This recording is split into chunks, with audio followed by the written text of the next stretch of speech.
Hello everyone, hello friends, welcome back to my channel. It's so good to see you today.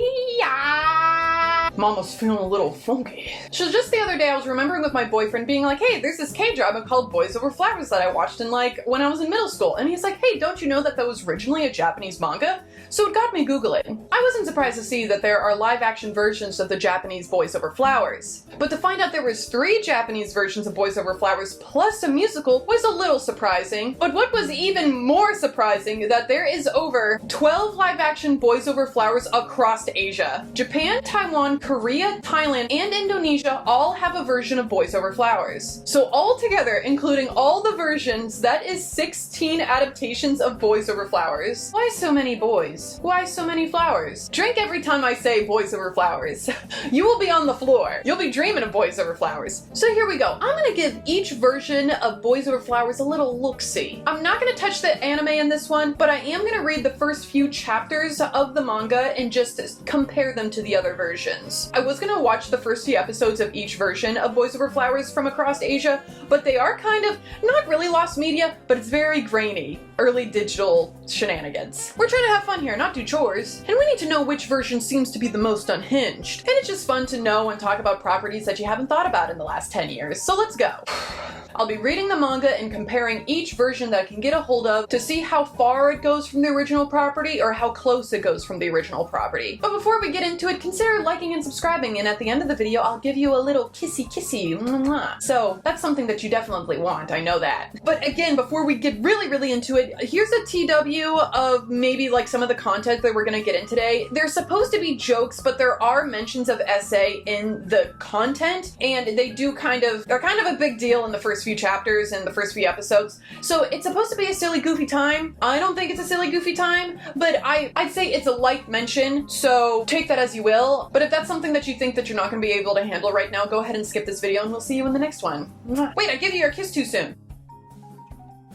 But alright, the original Japanese manga. Let's talk about it. I should probably tell you a little bit about the story, shouldn't I? So the first few chapters really cuts to the chase about what's going on. We follow our main character, a girl named Makino, and she is a new student at a high school for children of the wealthy. Makino and her family are middle class, and she isn't fitting in very well. She was forced to go to this really wealthy school to better the reputation of her father at work because he's not getting promoted, and her mom's like, you know, if maybe you go to this better school, your dad will be recognized and be like, oh, your kid, so smart to go to our wealthy school. Here's a promotion.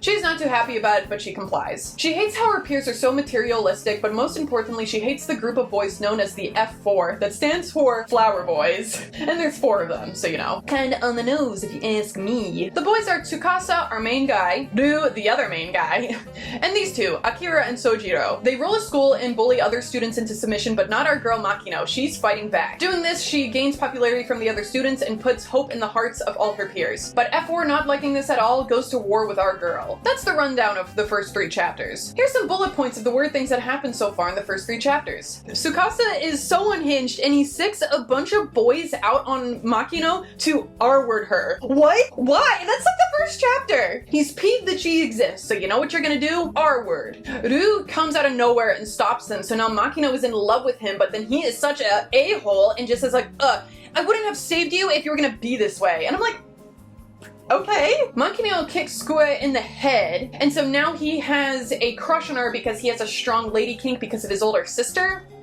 Okay. Now that we know a little bit about the original manga, let's look into the other properties and compare them. Let's go. Indonesia is the name of the 2002 version of the Indonesian Boys Over Flowers. It's technically an unofficial adaptation of Boys Over Flowers, but it's in the wiki, so I'm gonna talk about it. You can actually watch the whole series on YouTube as long as you speak Indonesian because there's no English subs, or any subs for that matter. The only difference that I can see from the Indonesian version to the manga is that our main girl is not in high school but in university. And the only reason that she's going to this university is not to better her father's reputation, but to find a rich husband. Priorities. Instead of the boys being called the F4 boys in the Indonesian version, they're called the Bows boys. I'm sure it makes sense in Indonesian, but I just think that's silly. Not that F4 isn't silly, but the Bows boys. I was skipping through the Indonesian version just to see visually how similar it is to the manga, and I would say that it has the bones of Boys Over Flowers, but it's a pretty typical poor girl, rich boy love story. And a lot of moped accidents, or moped-related shenanigans. But as far as I can tell, no attempt of revenge essay in this one, so good for you, Indonesia, you got this. Thailand. There isn't much I can say about this one because it is behind a paywall and it is pretty new. F4 Thailand is the name of the 2021 version of Boys Over Flowers. It looks like they filmed during COVID, so it is pretty new. This one does look pretty charming, but not as camp as I think it should be looking because it's Boys Over Flowers. A pretty normal looking drama if you ask me. But in this version, instead of her family shelling out a lot of cash to go to this prestigious school to better her father's reputation, she ends up getting a scholarship. Instead of her main girl's family being middle class, they're actually living in poverty, and the reason why they want her to go to this school so terribly is so then she can get a good education, get a good job, and then they see her as a meal ticket to get them out of the poorhouse. Get it, but then also a lot of pressure. Under pressure. Taiwan. Meteor Garden 2001 is the name of the Taiwanese version of Boys Over Flowers. And the original synopsis of this version is almost to the letter similar to the manga. It's like frame by frame, the same thing. Which confused me because the Taiwanese version is really similar to the manga. But fans of Meteor Garden were getting on the fans of the Indonesian version saying that they had copied them. Not realizing that Meteor Garden is already a remake of an existing property and so is the Indonesian version. But Meteor Garden is a official remake of Boys Over Flowers, so who's to say? I don't know. For someone who doesn't speak either language and looking at both versions, I'd say they're pretty not similar. I get mixed messages. Meteor Garden has an English sub, so I was able to check it out a bit more. Side note, the actress that plays our main girl's real name is Barbie. I love that. But again, as I'm watching the Taiwanese version, it is exactly like the manga, frame to frame. But speaking of that, the Taiwanese version also has the attempt of essay, so there's that. On a lighter note, look at these outfits. So camp, so fun. China. Meteor Garden 2018. China freaking snabbed Taiwan's Boys Over Flowers. China be snagging, what can I say? So it is technically a remake of Taiwanese's 2001 Boys Over Flowers, but instead of it being filmed and produced in Taiwan, now it's filmed and produced in China. So really it's just Chinese Meteor Garden? I don't know. But I'm just mad that it exists because this version of Meteor Garden is so not camp and so normal looking it's annoying, but where the Taiwanese version is just like, ooh, moped. What's up with the mopeds? It just looks like a normal drama and it's not the unhinged madness that I was looking for in a Boys Over Flowers remake. Do better, actually. Korea. Well, the show that ruined everyone watching this video. I'm looking at you. Just like most K-drama and anime lovers, this was probably your first drama. It shouldn't have been, saying that the attempt of essay is in this one. What the fuck? I think in the Korean version they did make the attempt of essay a little bit better. Whenever the attempt was happening, our main guy comes out of nowhere and says, "You're going too far." Where in the original manga, he was like, he was mad that they didn't go far enough and they were caught and scurried off. So I guess that makes that a little better. But I'd say the Korean version is equally as unhinged, let me tell ya. The first few minutes of the first episode, our main girl saves a guy from trying to do a trust fall off a building because the F4 boys bullied him so much. And because of the bullying scandal, the school tries to save face and gives our main girl a spot at the school. That will stop the bullying, right? How does that add up? It doesn't. So now, shenanigans ensue. Just like the other dramas, it's pretty much the same, but it looks like this. I would argue this version of Boys Over Flowers is more popular than any of the versions combined internationally. And now when you think about Boys Over Flowers, you think about bad wigs. No, you think about the Korean version. There's no bad wigs in that. No. Japan. Well, we're finally back to home base. Japan has the original manga, the original anime movie, live-action TV shows, 2 live-action movies, a CD audio drama, and a musical. All of the Japanese versions of Boys Over Flowers could have a video of its own, so then if you want a video of just the Japanese Boys Over Flowers, please sound off in the comments below. Boys Over Flowers was a hit all around Asia and the world, but Japan loved their Boys Over Flowers the most for sure. They loved Boys Over Flowers so much that they had 5 live-action remakes, even up to 2019. So let's talk about the non-anime or manga Boys Over Flowers properties in order when they were released in Japan. Boys Over Flowers audiobook 1993. I always found this fascinating because I wouldn't realize that someone would want to listen to a manga book, and thinking about listening to a manga book is such a waste because there's pictures here and it doesn't hurt as bad when you read manga compared to a normal book, to where you'd have to listen to it if you want to pass your grade or just like learn about something. I guess the Japanese have a different way of looking at it than I do. There was 3 CDs published watched of the Boys Over Flowers audiobook that lasted up to 7 hours per CD. I was thinking at first that each CD was probably a volume of the manga, but 7 hours? I feel like maybe a manga book would only take like 3 hours to read through, so I'm like, oh, there must have been multiple volumes in that CD. But apparently choosing the voices was so important for the Japanese girls listening to it that they had a poll to see who could play Ryu, a fan favorite at the time. And of course, the winner of the poll was a boy from a very popular boy band at the time, a young guy named Takuya. He's like 50 now, and he has 2 kids. Isn't he a hunk? Boys Over Flowers 1995. Boys Over Flowers 1995 would be the first live-action adaptation of the property, in the form of a 78-minute feature film. All of the live-action remakes start out basically the same, and including this one, but then this movie came out 2 years after the manga had released,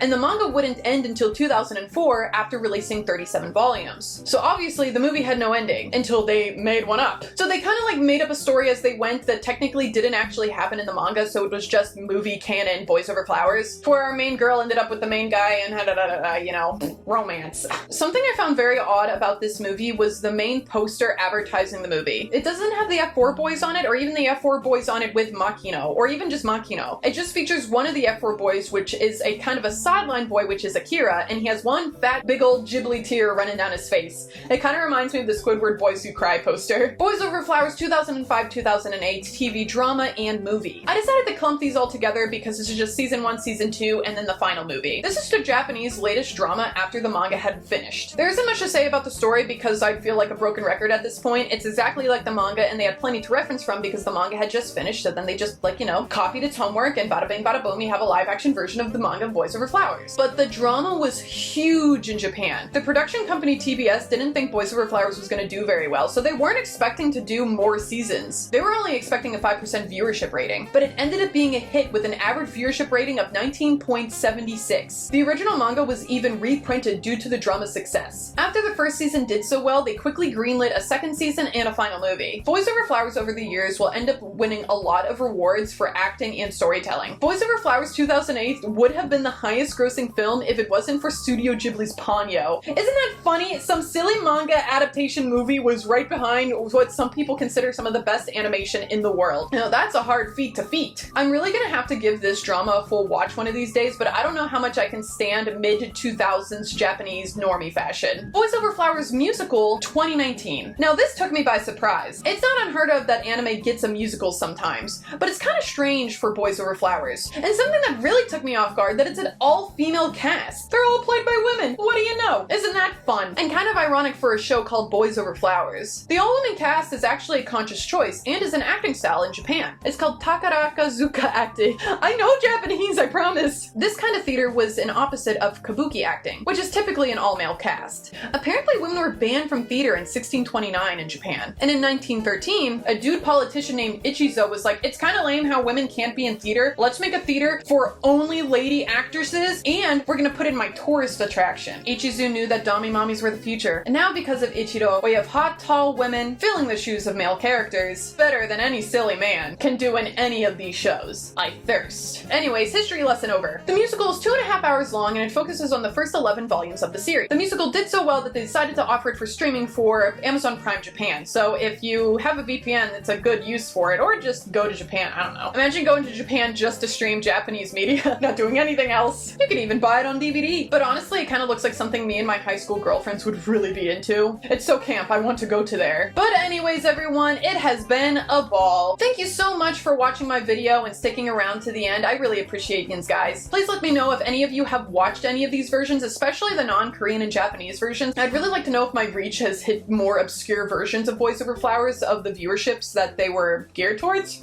That's a good way of putting it, right? Let me know what versions you watch, is what I'm trying to ask. But alright everyone, thank you so much for watching. Like this video if you did. If you didn't, subscribe to me. You'll get more of me. Alright everyone, have a good day. Bye-bye! Mwah!